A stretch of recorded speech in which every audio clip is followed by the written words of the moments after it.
Assalamualaikum warahmatullahi wabarakatuh. Mari kita kenalan dulu nih ya. Nama saya Imamatul Laila Solihah.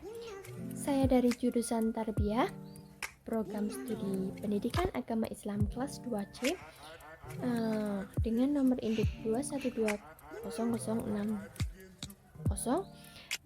Sekolah Tinggi Agama Islam Nahdlatul Ulama Temanggung. Kali ini kita akan belajar bareng-bareng tentang konsep dasar sosiologi pendidikan. Kita akan bahas dari yang pertama yaitu pengertian sosiologi pendidikan, kemudian tujuan mempelajarinya, objeknya, ruang lingkupnya, pentingnya mempelajari sosiologi pendidikan ini apa, terus wilayah penelitiannya, dan yang terakhir yaitu peran sosiologi pendidikan. Langsung saja yang pertama yaitu pengertian sosiologi pendidikan. Sosiologi pendidikan adalah kajian sosiologis yang mempelajari hubungan sosial antara masyarakat sehingga memunculkan interaksi sosial dalam paradigma pendidikan yang pada akhirnya terjadi kolerasi pengajaran, pelatihan, dan pengetahuan dalam perubahan sosial budaya dalam masyarakat. Di sini juga ada beberapa definisi sosiologi pendidikan menurut para ahli. Yang pertama itu dari F.G. Robbins, kemudian H.P. Fairchild, kemudian Nasution, dan Brahman Natawijaya. Secara garis besar itu sama pengertian itu ya. Yang pertama dari F.G. Robbins, sosiologi pendidikan itu cabang ilmu sosial yang mempelajari tentang struktur dan dinamika dalam proses pendidikan. Kemudian yang kedua dari H.P. Fairchild, artinya itu ilmu pengetahuan yang mengaplikasikan dengan problema dalam pendidikan. Yang ketiga itu dari Nasution, yaitu ilmu pengetahuan yang mempelajari tentang proses pendidikan dalam mengendalikan perkembangan kelompok atau individu agar lebih baik lagi dari sebelumnya yang terjadi. Yang terakhir itu dari Brahman Natawijaya, cabang disiplin ilmu sosiologi yang mempelajari hubungan di antara pranata suatu pendidikan dengan kehidupan yang lainnya. Sekarang baru tujuan mempelajari sosiologi pendidikan. Ini menurut Zainuddin Malik ya.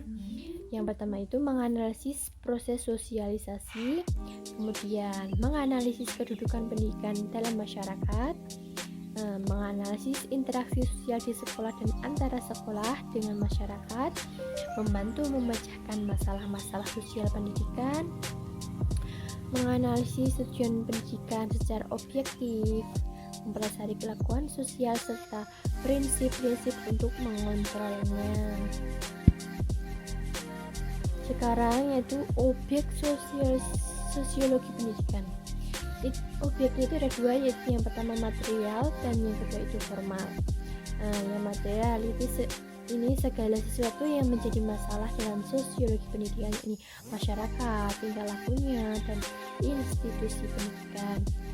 Kalau objek formalnya itu sudut pandang untuk mendapatkan penjelasan dari perspektif sosiologi dan ilmu pendidikan tentang segala sesuatu yang dipermasalahkan objek material.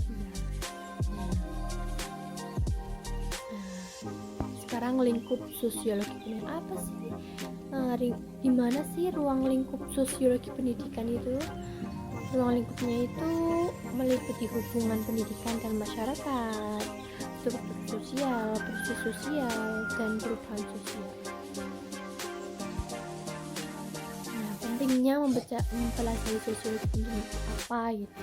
Jadi untuk mempelajari sosiologi pendidikan ini untuk mempelajari perubahan-perubahan sosial yang terjadi dalam kaitannya dengan pendidikan agar pendidikan itu dapat mengikuti dan mempelopori laju perkembangan dan tidak ketinggalan dengan dinamika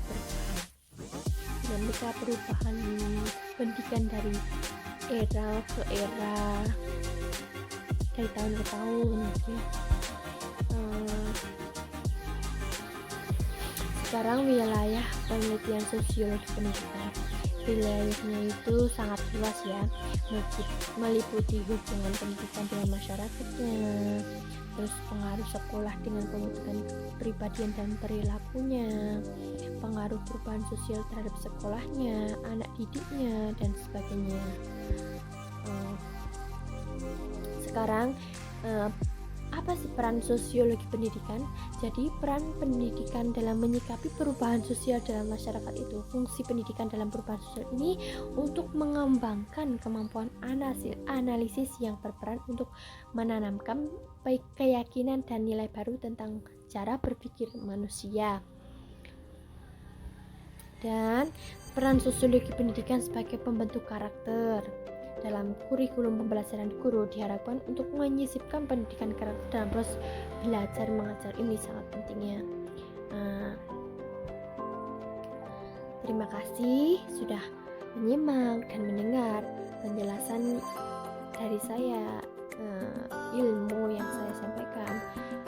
Bila ada salah-salah kata saya dari pengucapannya, mohon maaf dan terima kasih, semoga bermanfaat. Wassalamualaikum warahmatullahi wabarakatuh.